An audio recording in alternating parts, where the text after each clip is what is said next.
Seconds Out, Ayman Khan here with Barry McGuigan. We've just witnessed the aftermath of what was a scintillating performance from Adam Azim. Barry, talk me through that.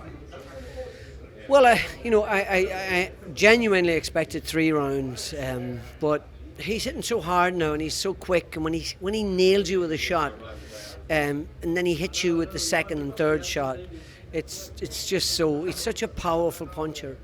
His left hook is one of the best I've ever seen, honestly, and he's so quick, and it's easy to go over the top and sort of sensationalize this kid, but that's exactly what he is. He's so talented.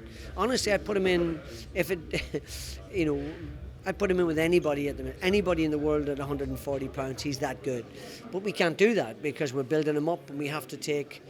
And the issue now, Ayman, is of course we've got to jump 4 or 5 rungs up the ladder to get him an opponent that will go into the sort of middle rounds or late rounds of them. So that, there are boxes you tick as you develop a talent, you bring them through, and even with the really good kids, you've got to put them in with a guy that we know has got durability and can take him a couple of rounds. Put him in with a guy who can bang. Put him in with a guy that's fast. Put him in with a guy that's aggressive, or a guy that runs away and moves away. You got all of those boxes to tick.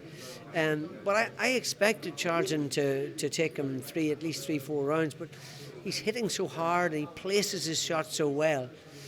He's just a magnificent talent, one of the best kids I've ever seen, and he's got so much speed, so much natural ability. You tell him a combination, you say, I want you to do the slip, left hook, right hand, left hook, roll underneath, come up with a left uppercut. He does it like that, and then he'll do it again to perfection and plant his feet and put another little bit of power in it. He's very, very good.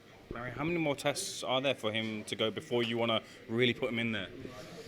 Well, I mean, it's not my decision. It's my son Shane and Jake and JP. We discuss it all, and we talk with his dad Azim. And we're a team, and we make all these decisions. But they're calculated decisions. They are decisions that have been tried and tested. We've done it before. We've done it with Frampton. We've done it with Taylor. We've done it with Lawrence Okoli, and we've done it with CBS to an extent. He's a European title, and so they're all levels. So we're pretty good at this, so we know what we're doing. But with this guy, when you're presented with a talent like this, it's often easy to jump ahead too far. So we've got to make sure we don't do that. But he's a sensational talent. He's got so much ability. He's such a nice kid. They're a great family. He's got a huge following. He's going to be absolutely massive. It seems like he's the whole package, even outside the ring. He doesn't mess around outside the ring either. I mean, how much of this is just kind of letting him go and just putting him out there? Oh no, he lives a perfect life for a fighter. It's his life.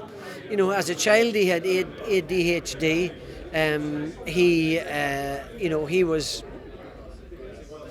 He needed a sport like boxing where he could vent his spleen, he could get rid of his aggression and his anxieties, and channel him and funnel him into something positive in his life. He's done that, and he's got such a great future ahead of him. He comes from the British Pakistani community.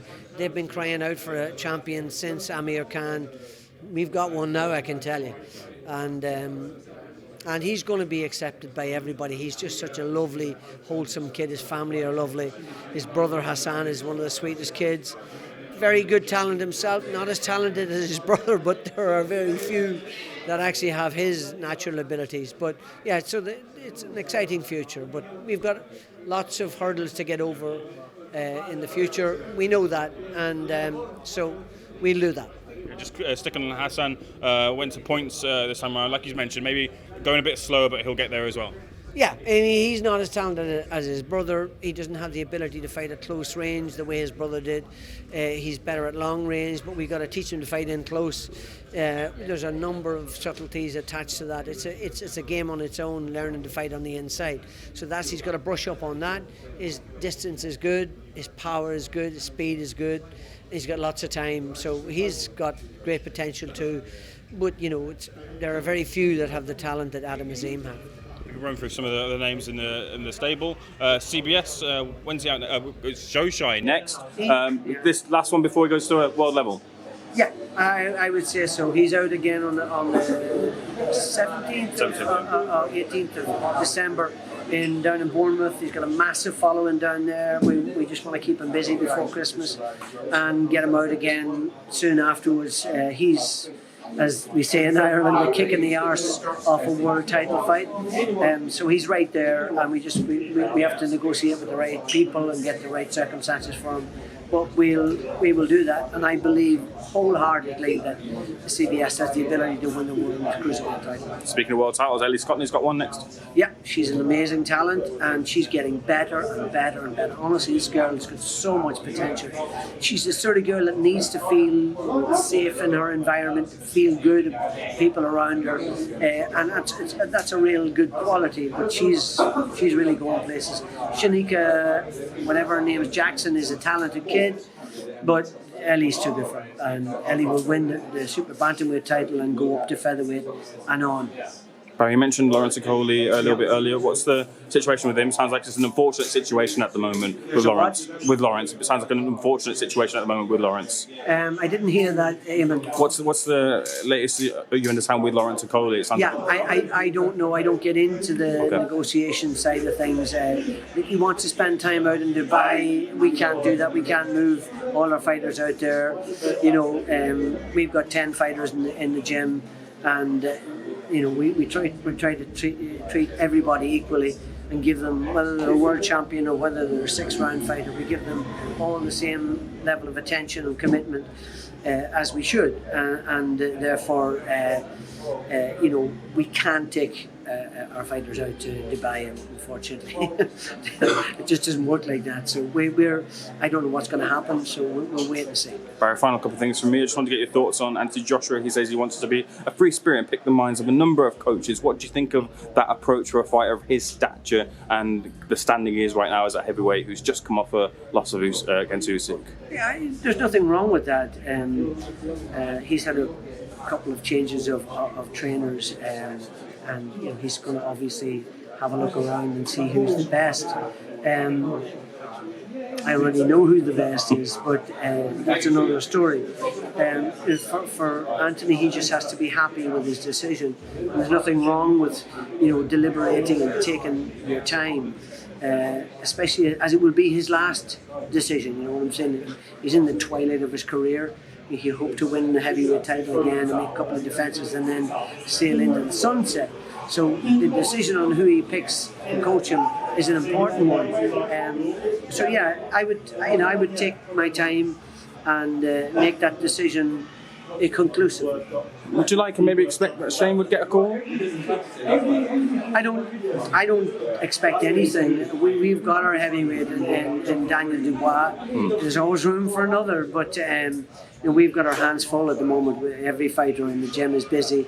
They're all talented, and they're constantly knocking the door. So there's only so many you can handle him, and so having said all that, we're always open. The door's always open for talented kids. I shouldn't forget Dubois as well. He's out in action next week against Kevin Lorena. Yeah, he's in great condition.